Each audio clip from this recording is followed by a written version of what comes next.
எப்படி இந்த உலகம் தோன்றியது அப்படின்னு ஒரு ஆராய்ச்சியில் ஈடுபடும் போது அதை பார்ட்டிகல் பிசிக்ஸ் என்று சொல்லக்கூடிய ஒரு விசேஷமான பிரிவில் அணுக்களுக்கும் நுண்ணணுக்களாக இருக்கிறது பார்ட்டிகல்னு சொல்லுவாங்க. அதாவது அணுன்னு சொல்லுவோம். அணுக்கு மத்தியில இந்த நியூக்ளியஸ் சொல்லக்கூடிய ஒரு கரு, அணுவோட கரு, அதுக்குள்ள புரோட்டான் நியூட்ரான் அப்படிங்கிறது, இதை சுத்தி எலக்ட்ரான்ஸ்னு சுத்திக்கிட்டு இருக்கு.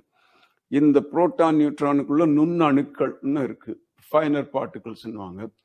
அதையும் கடந்து போனாக்க வெட்ட வெளி அப்படின்வாங்க, வெர்ச்சுவல் பார்ட்டிகல்ஸ். ஸோ இந்த ஃபைனர் பார்ட்டிகல்ஸ் அப்படிங்கிறத அந்த ரிசர்ச்ல பண்ணி அதுதான் உலகம் தோன்றியதற்கு ஒரு மூல காரணமாக இருந்ததினால், ஒன்றுமற்ற வெட்ட வெளியில் இருந்து இந்த உலகம், இந்த பிரபஞ்சம் தோன்றியதுனால் அது என்ன பார்ட்டிகிள் அப்படின்னு பார்க்கணும் அப்படின்னு சொல்லி இந்த ஒரு ஆராய்ச்சியில் ஈடுபடும் பொழுது அந்த நுண் அணுக்களை மோத விட வேண்டும்.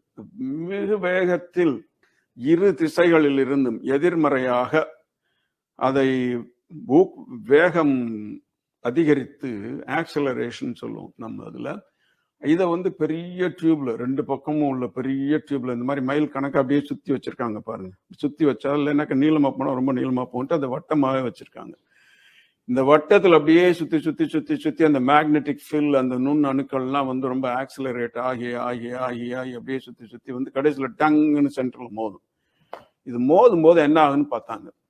அப்படி பார்க்கும் பொழுதுதான் ஒரு பெரிய ஒரு கண்டுபிடிப்பு நமக்கு தெரிய வந்தது. அது என்னன்னாக்க, இப்படி அது பபுள் சேம்பர் அப்படின்னு சொல்லி அந்த மோதலில் விளைந்த ஒரு படம். இந்த படம், இதில் இந்த படத்தை பார்த்துவிட்டு இந்த ஆராய்ச்சியில் ஈடுபட்டிருந்த ஃபிட்சாஃப் காப்ரா என்ற ஒரு விஞ்ஞானி,